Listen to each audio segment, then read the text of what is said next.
Welcome, friends. It's time to get your cacao ready and settle in as we join for another episode of Megan Hopper Presents The Cacao Crowd, where we'll connect to heal, empower, and learn to love ourselves a little more each day. Hello! Happy St. Patrick's Day! So you know those people that decorate for Christmas before Halloween and leave it up until Easter? That's me, but with St. Patrick's Day. I actually had a Christmas tree one year that was still alive and decorated it for St. Patrick's Day. And I was probably the only person in history to have a St. Patrick's tree. And like even Valentine's Day, I used to refer to it as pre-St. Patrick's Day and tell all of my family, I'm not doing Valentine's Day, I'm doing pre-St. Patrick's Day. So my mom still gets me St. Patrick's Day cards, and I think it's pretty awesome. There's all manner of green, Irish, Americanized St. Patrick's Day food, you know, all the things. I've got playlists going all day, Boondock Saints viewings, you get it. So why am I so excited about St. Patrick's Day when I don't even drink? And why should you be completely stoked about this holiday too? Well, normally I would tell you, we'll get to that and do some meditating first, but today we're going to save that for the end. It's a party in here, at least in here. So we're going to change things up. This episode is going to be full of facts about St. Patrick's Day. And like I said, we're going to do our guided meditation at the end. And yes, it will be St. Patrick's Day themed as well. So let's start with some facts. Who the heck is St. Patrick?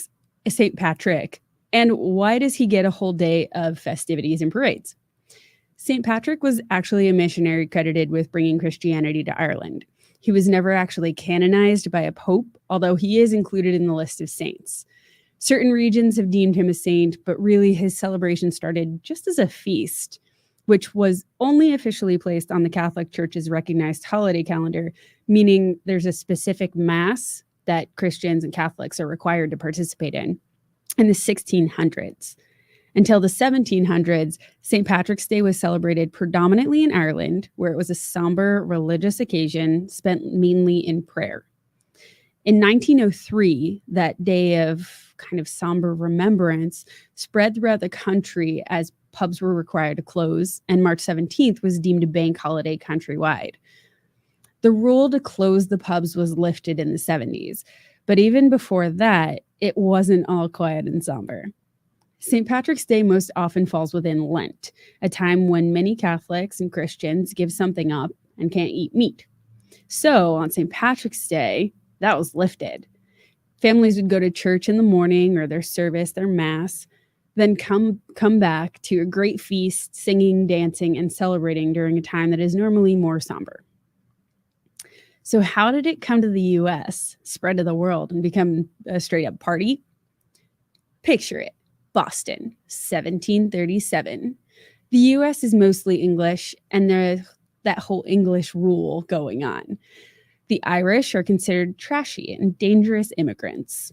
Well, there's talk that a group of Presbyterians decided on March 17th of 1737 to get together and start what's called the Charitable Irish Society to help Irish immigrants who had fallen on hard times in the colonies. Remember that point. What we do have indisputable proof of is in New York City, the first parade took place in 1762 when Irish soldiers serving with the English military marched through Manhattan to a local tavern for breakfast. This caught on and commenced every year, always growing.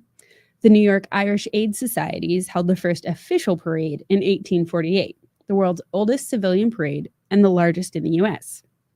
Today, the New York City St. Patrick's Day Parade draws thousands of participants and impacts over 28 streets, which, if you've ever been to New York, you know impacting Midtown with 28 streets means the whole island is completely impacted. In Ireland, the first parade didn't take place until 1931. St. Patrick's Day in Ireland really kicked off in 1995, which, when you think about it, isn't that long ago, when the Irish government realized how much they could make in the tourism business, selling its culture and sights to the rest of the world. So how did this turn into Spring Break Green Edition? Drinking merely began to slip in. As parade crowds drew and the Irish enterprising pubs and restaurants saw a chance to profit off the people who were gathering for parades. In 1914, an Irish American coroner, Dr. Thomas Hayes Curtin, came up with the thing that would really kick it all off: green beer. Though it started at a Bronx social club, it spread like wildfire and is now just part of the day we know as St. Patrick's. So, why would I love it so much? And why should you? Sure, there's drinking, there's chaos, there's more car accidents than probably any day besides the 4th of July. So please, if you are with me live tonight, be careful driving. There's throwing up in the streets, the prices at the bars are tripled. What is there to like? So if you go back to Boston 1737, when they formed the group to help their fellow Irish immigrants make their way in this new land, when you think about any movie you've seen or time you've been out on St. Patrick's, it's always, on St. Patty's, we're all Irish. If you see someone fall over, you help them, you get them some water. Show me any other day of the year where everyone acknowledges there is a holiday or reason to do something out of the norm. You just let loose. You do whatever you want within legal limits. And everyone you encounter, see on the street, say happy St. Patrick's Day to you, just smiles, says it back, says hi. You don't have obligations on St. Patrick's Day. You don't have to plan anything. You don't have to worry if somebody is going to like their present. It's just a day to have fun with the people around you who are no better, worse, or different, at least for that day. St. Patrick's Day is like the great equalizer. I'd say that's a solid enough reason to give somebody sainthood. Okay, so now we'll go a little bit backwards, and we're going to do a very special St. Patrick's edition guided meditation. I have peppermint tea with me just because I like the scent of it. It helps invigorate a little bit, and peppermint started out green, so it counts. You don't have to have anything with you. It's not going to be a drinking meditation like with cacao, but I always am just in the habit of holding something warm. So if you're used to joining me in that fashion, feel free. As always, eyes open or closed, it's up to you. So go ahead now and take an inhale through your nose, exhaling through your mouth everything that came before this moment today. Again, inhaling through your nose, letting that air fill all of you out to your fingertips, the crown of your head, and down to your toes, and exhaling anything that no longer serves you.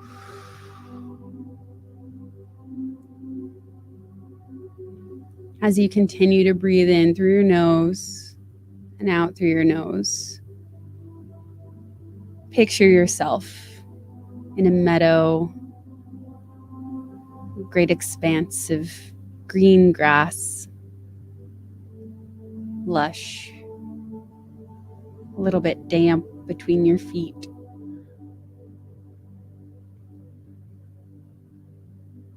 Inhaling the scent of the grass, feeling the warm sun on your skin,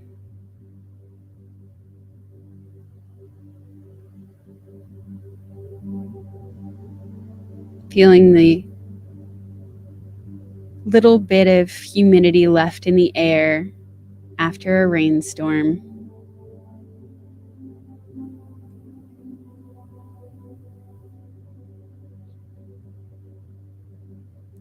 And as you feel your toes in the grass, hear the birds chirping, you see off in the distance a rainbow.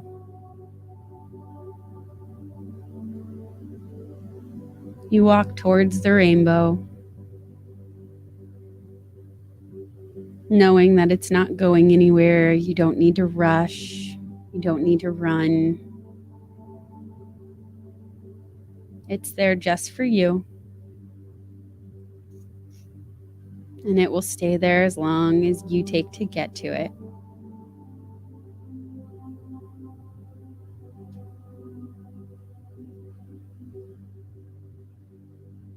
Breathing in and out through your diaphragm.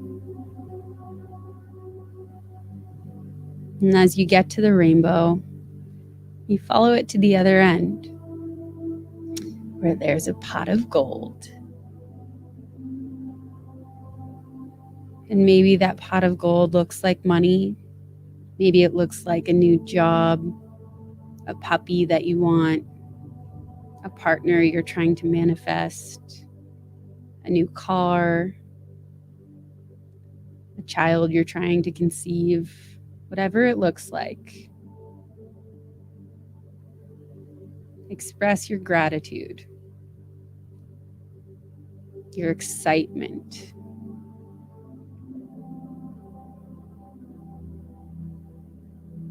How does whatever that pot of gold is, that pot of whatever it is, make you feel? Do you feel fulfilled? Do you feel supported, safe? Maybe you feel like a weight has been lifted. Maybe you feel whole.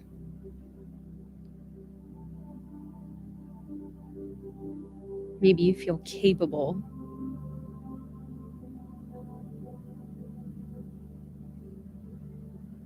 Maybe you just feel really excited. Feel all of that.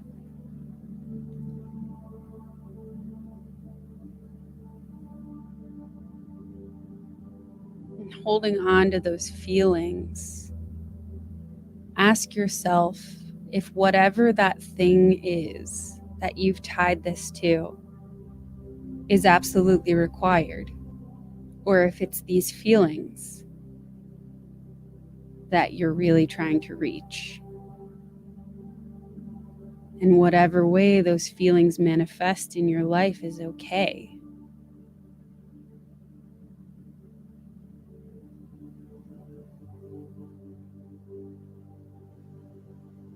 Allowing the universe to bring whatever it is that prompts these feelings for you to you. And taking a big inhale through your nose. Exhaling and letting go of the barriers you've created by trying to define what this needs to look like. Letting go of trying to manifest a specific thing, but instead allowing the universe to bring the feelings that you've associated with that manifestation to you.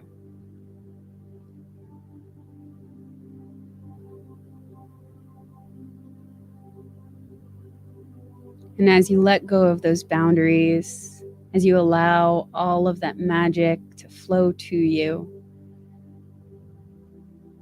the rainbow starts to disappear. Not in a sad way, in a way that it's time to go. You don't need it anymore. It's given you your direction.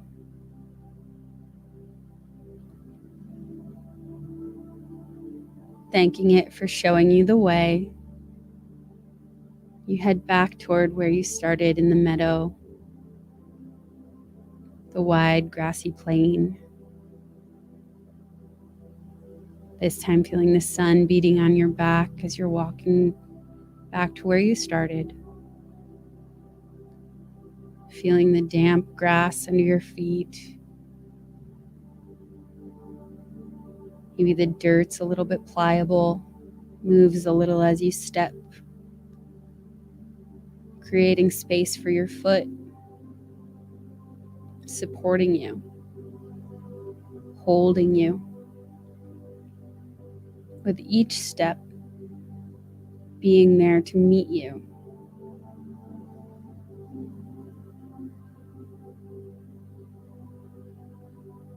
And as you get back to the space where you began, allowing yourself to fill with that gratitude and all of the feelings associated with your manifestation. Taking a big inhale through your nose, letting them spread throughout your entire body, lighting you up, maybe feeling warm sensations, maybe feeling some energy, feeling a little bit more awake than you were when we started. Exhaling and slowly blinking your eyes open if you had them closed.